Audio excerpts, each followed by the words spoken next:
কিভাবে যাবে হাওড়া স্টেশনের 20-21 নম্বর প্ল্যাটফর্মের ভেতরে? তো চলো সেই রাস্তায় যাই বং ক্যাবের সাথে। ধুলাগড় টোল ট্যাক্স পেরিয়ে NH-16 ধরে 10 কিলোমিটার যাওয়ার পর দেখতে পাবে দুটো রাস্তা ভাগ হয়ে যাচ্ছে। সোজা রাস্তাটা এয়ারপোর্ট আর বাঁদিকের রাস্তাটা হাওড়া বা কলকাতার দিকে চলে যাচ্ছে। বাঁদিকের রাস্তা ধরে ব্রিজের নিচে দিয়ে একটা বড় বাঁক ঘুরেই কিন্তু 1 কিলোমিটার এগোলেই দেখতে পাবো মাথার পর একটা মাইল বোর্ড, আর মাইল বোর্ডটা পেরোনোর পরেই ঠিক দেখতে পাবো তিনটে রাস্তা ভাগ হয়ে যাচ্ছে। এই তিনটে রাস্তা যে কোনোটা দিয়েই কিন্তু তোমরা নিতে পারো, তিনটেই কিন্তু এক জায়গায় মিস। এখান থেকে কোনো দিকে না তাকিয়ে সোজা 2.5 কিলোমিটার এগোলেই দেখতে পাবে আবারও দুটো রাস্তা ভাগ হয়ে যাচ্ছে। এখানেও কিন্তু তোমরা যে কোনো একটা রাস্তা চুজ করতে পারো। আর ডান দিকে একটু তাকালেই দেখতে পাবে সাঁতরাগাছি স্টেশন। তো স্টেশন দেখতে দেখতে আরেকটু এগোলেই দেখতে পাবো সাঁতরাগাছির ব্রিজ। আর ব্রিজ থেকে নেমে কোনো দিকে না তাকিয়ে সোজা কিন্তু প্রায় 3 কিলোমিটার আসলেই দেখতে পাবে মাথার উপর একটা মাইল বোর্ড। মাইল বোর্ড বেরিয়ে 200 মিটার এগোলেই বাঁদিকে দেখতে পাবে নবান্ন, আর সামনে দেখতে পাবে দুটো রাস্তা ভাগ হয়ে যাচ্ছে। ডান দিকের রাস্তাটা কিন্তু সেকেন্ড হুগলি ব্রিজ, আর বাঁদিকের রাস্তাটা হাওড়া স্টেশন বা শিবপুরের দিকে যাচ্ছে। বাঁদিকের রাস্তা ধরে আবারও একটু এগোনোর পর দেখতে পাবো দুটো রাস্তা ভাগ হয়ে যাচ্ছে। ডান দিকের রাস্তাটা শিবপুর বা মন্দিরতলা, আর বাঁদিকের রাস্তাটা কিন্তু হাওড়া স্টেশনের দিকে যাচ্ছে। আবারও বাঁদিকের রাস্তা ধরে একটু এগোলেই দেখতে পাবো দুটো স্পিড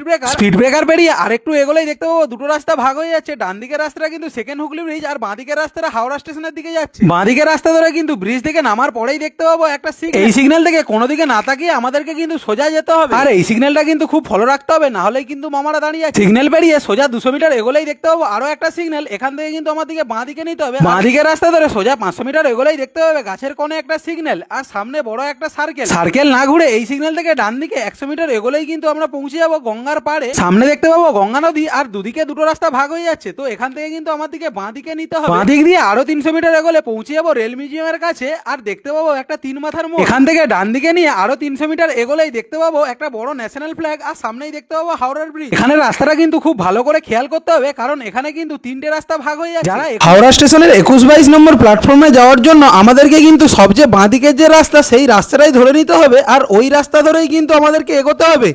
আর সবচেয়ে ডান দিকের রাস্তা ধরে কিন্তু তুমি গঙ্গার ধারে পার্কিং করতে পারো। আর বাঁ দিকের এই জায়গাটা যে দেখতে পাচ্ছ এখানে কিন্তু ড্রপিং জোন আছে। এখানে তুমি যদি কাউকে ছাড়তে আসো তো ছেড়ে সঙ্গে সঙ্গে বেরিয়ে যেতে পারো, কোনো পার্কিং করতে লাগবে না। আর এখানে সামনেই দেখতে পাচ্ছ একটা সিগন্যাল, তো ওই সিগন্যালটা কিন্তু খোলা থাকলে আর যদি তুমি ছাড়তে আসো তো এখান থেকে ড্রপ করে এই সিগন্যাল থেকে ইউটার্ন নিয়ে তুমি চলে যেতে পারো।